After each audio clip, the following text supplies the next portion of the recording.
রোজা রমজানের মাসরে নারায়ণগঞ্জ লিংক রোডটা কিন্তু খুবই রিস্কি।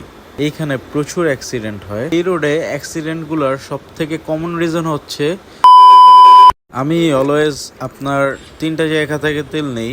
একটা হচ্ছে এই চৌরঙ্গি, আরেকটা হচ্ছে চাষারা থেকে চাঁদের পাহাড়ের নিচের যে পাম্পটা, আরেকটা হচ্ছে জালকুড়ি থেকে। তো এই তিনটা জায়গার তেল আমার মোটামুটি বাকি যে পাম্পগুলো আছে ওইখান থেকে একটু বেটার মনে হয়।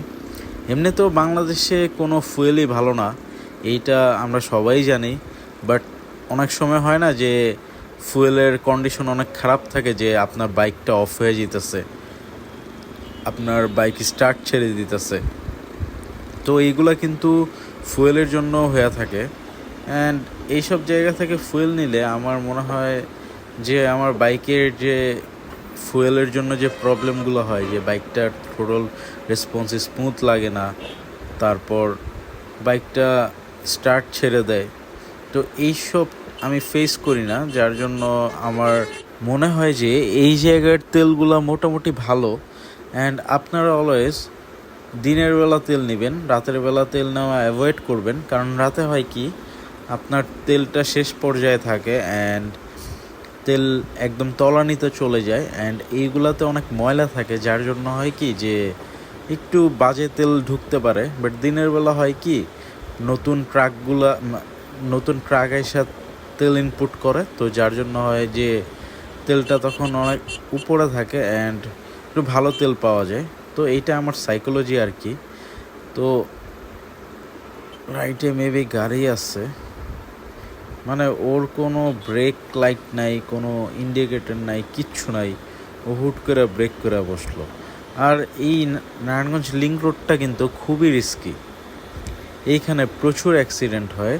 অ্যান্ড অ্যাক্সিডেন্টের রিজনগুলো মানে জানলে অবাক হবেন। যে এই যে দেখছেন পার হইতেছে, মানে প্রথম রিজন হচ্ছে মানুষ পারাপার।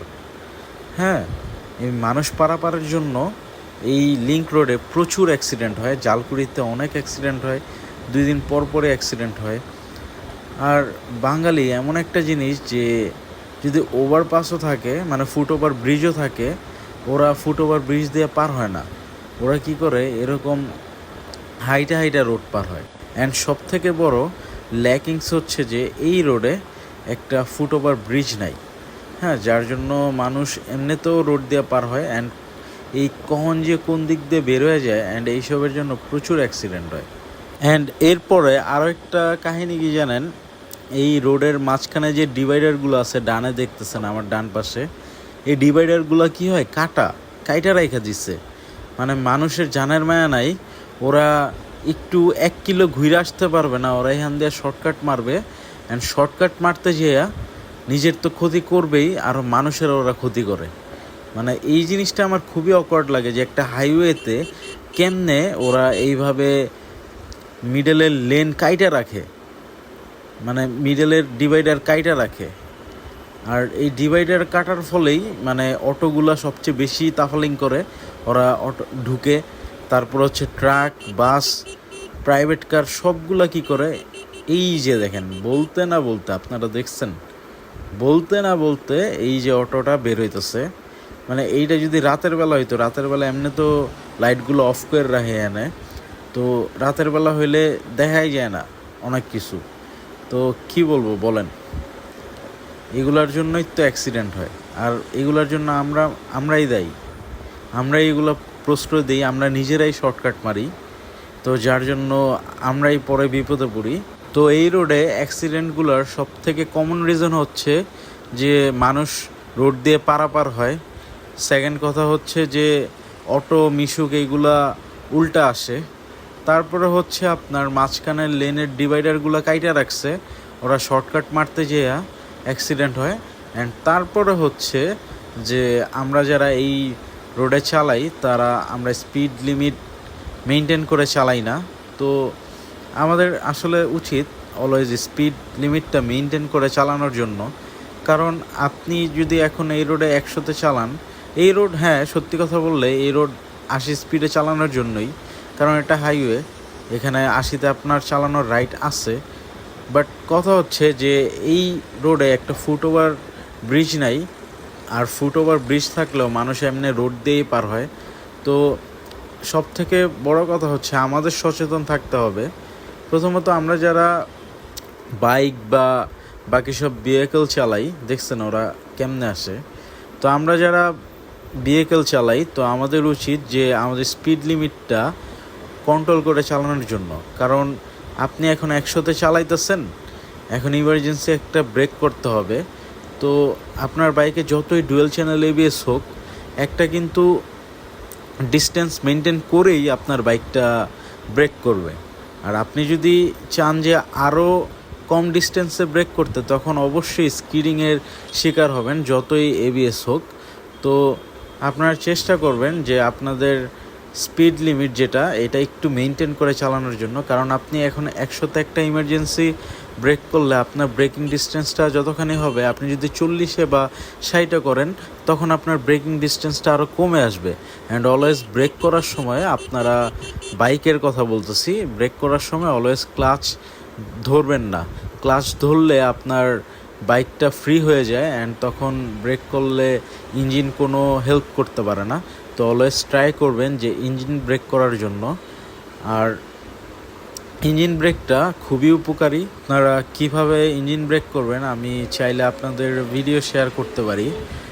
তো এই দেখেন, মানে রোজা রমজানের মাস, ওরে আমি কি বলবো, আমি ওরে চাইছিলাম আটকাইতে, বাট রোজা রমজানের মাস, এখন ওরা আটকাইলে আমার মুখ খারাপ হইব, ওর সাথে একটা ক্যাচাল হইব, তো আমি ওরা আটকাইলাম না। বাট দেখেন, আমি মাত্র বলতেছিলাম অ্যাক্সিডেন্টের রিজনগুলা, আর আমি বলতে না বলতে অলমোস্ট ও চলে আসছে উল্টা। মানে এইটা কেমন কথা, আমি তো যদি স্পিডে থাকতাম ওর সাথে আমার লেগে যেত। আর যখন এরকম আপহিলে উঠতে নেই আমরা, অপোজিট থেকে আপহিল বলতে মানে এরকম ব্রিজগুলোতে যখন আমরা উঠতে নেই, তখন আমরা জানি না অপোজিটে কি আছে। তো এখন যদি অপোজিট থেকে একটা এরকম সিএনজি বা অটো বা যে কোনো ভেহিকেলই আসুক, হয় কি ভাই, একটা অ্যাক্সিডেন্টের শিকার হবেই। অ্যান্ড নারায়ণগঞ্জ লিঙ্ক রোডে সবথেকে বেশি অ্যাক্সিডেন্ট হয় এইসব কারণেই। এই 4টা রিজন আমি আপনাকে বললাম, এই 4টা রিজনের জন্য অ্যাক্সিডেন্ট হয়। তো আমাদের নারায়ণগঞ্জের সিটি কর্পোরেশনের যারা দায়িত্বে আছে, তাদের আমি এর আগেও অনেক বলছি যে ভিডিওর মাধ্যমে, যে অটোরিকশা, সিএনজি ওরা খুবই রাফ চালায়, ওদের কোনো রুলস রেগুলেশন নাই, ওরা যেমনে মন চায় অমনে চালায়। তো এইসবে আসলে আমাদের সিটি কর্পোরেশন আছে বা আমাদের সার্জেন যারা আছে, তাদের উচিত এইসবের প্রতি একটু নজর রাখা। অ্যান্ড আসলে কি ভাই, আপনি নিজে ঠিক না হইলে আপনারা কেউ ঠিক করতে পারবে না। অ্যান্ড আমাদের বাংলাদেশের সিস্টেমেও অনেক লুজ আছে। তো যার জন্য হয় কি, যে এইসব করার জন্য প্রশ্রয় পায় মানুষ। তো আপনার লাইসেন্স নাই, বাট আপনার মামা চাচা আছে, ফোন দিয়ে দিলে আপনাকে ছেড়ে দেয়, তাহলে আপনি যে এখান থেকে কি শিখবেন এইটা বুঝে হয়ে গেছে। আপনি পুলিশ, আপনার পুলিশের ফায়দা উঠায় আপনার বাইকের নাম্বার প্লেট নাই, অথচ আপনি অন্যদের একটু ভুলের জন্য মামলা দিতেছেন। তো এইসব বইলে আসলে কোনো লাভ নাই। মানে বাংলাদেশে এমন একটা দেশ যে আপনার একটু ক্ষমতা আছে, আপনি ওইটা দিয়েই পুরা সব কিছু উতাল পাতাল করে ফেলবেন। তো এইসব বলে আসলে কোনো লাভ নাই। আমাদের দেশের সিস্টেমই ভালো না। দেশের সিস্টেমে যদি এমন হয় যে আমার মামা চাচা আছে জন্য আমি পার পেয়ে যাব, তাহলে তো আসলে হয় না ভাই। যেই দেশের সিস্টেমই ভালো না, ওই দেশের থেকে আপনি আর কি আশা করবেন বলেন। আজকে আপনি এত কষ্ট করে লাইসেন্স করছেন, আপনি ড্রাইভিং শিখছেন, আপনি এটা করছেন, চাই করছেন, আপনি কষ্ট করে অর্জন করছেন। এখন আপনি কষ্ট করে পড়ালেখা করছেন, গ্র্যাজুয়েশন কমপ্লিট করছেন, লাস্টে যেয়ে কী হয়েছে, আপনার মামা চাচা নাই জন্য আপনি চাকরি পাইতেছেন না। আপনি বাইক নিয়ে বেরোইছেন, আপনি হেলমেট টেলমেট সব নিয়ে বেরোইছেন, আপনি লাইসেন্সটা ভুলে বাসায় রেখে এসে পড়ছেন, আপনার ফোনে লাইসেন্সের ছবিটা নাই। আপনারা কী করলো, একটা মামলা দিয়ে দিল। বাট আপনার আজকে মামা চাচা আছে, আপনি ফোন ধরাই দিতেছেন, আপনি বাইচে যেতেছেন। তো দেশের সিস্টেমই তো ভালো না ভাই, আপনি কারে ব্লেম দিবেন? আপনি একজন হইলে একজনে ধরা যায়, এখন দেশের সিস্টেম যদি পুরোটাই বাজে হয়, আপনি কারা ধরবেন? তো এইসব নিয়ে আসলে কথা বলার কোনো ইচ্ছা নাই। জাস্ট এতটুকুই বললাম যে আমি যেহেতু একজন বাইকার অ্যান্ড আমি রেগুলার রোডে চলাফেরা করি অ্যান্ড দেখি যে কি হয় রোডে, তো এইসবের জন্যই আমি আর কি বললাম।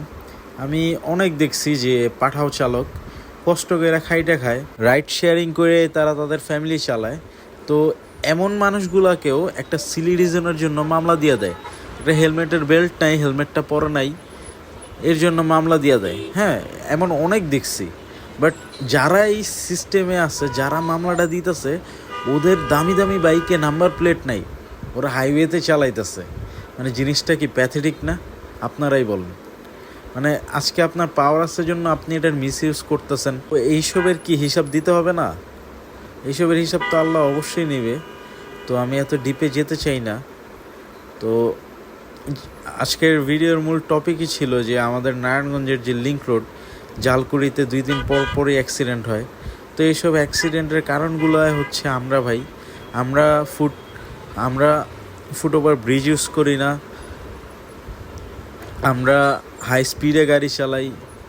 মিশুক অটোদের তো কথা আমি বলতেই চাই না, ওরা টপিকের বাইরে, ওদের নিয়ে কোনো কথা বলা মানেই আমার টাইম লস, তো ওদের নিয়ে আমি কিছু বলতে চাই না। সিএনজিও ওই কাতারেই পড়ে, ওরা যে খুব আহামরি ভালো আমি এটা বলবো না, ওরাও খুব রাফ চালায়, উল্টাপাল্টা চালায়।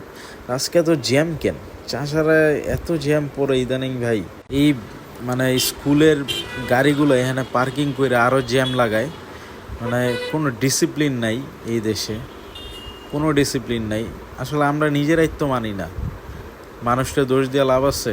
আগে নিজের ঠিক হইতে হবে। তো আজকে এ পর্যন্তই থাকুক, দেখা হবে নতুন কোনো ভিডিওতে। অ্যান্ড এই রাস্তাটা শর্টকাট মারতেছি কারণ চাষারায় প্রচুর জ্যাম। ও আপনারা সবাই সুস্থ থাকবেন, ভালো থাকবেন, ফ্যামিলির খেয়াল রাখবেন। অ্যান্ড যেহেতু রমজান মাস, গরিবদের হেল্প করার ট্রাই করবেন। শুধু রমজান না, অলওয়েজই তাদের হেল্প করার ট্রাই করবেন, কারণ তারা অনেক হেল্পলেস। তো দেখা হবে নতুন কোনো ভিডিওতে ইনশাল্লাহ। ততদিন আপনারা থাকবেন সুস্থ এবং ভালো। Always safe ride. আল্লাহ হাফিজ।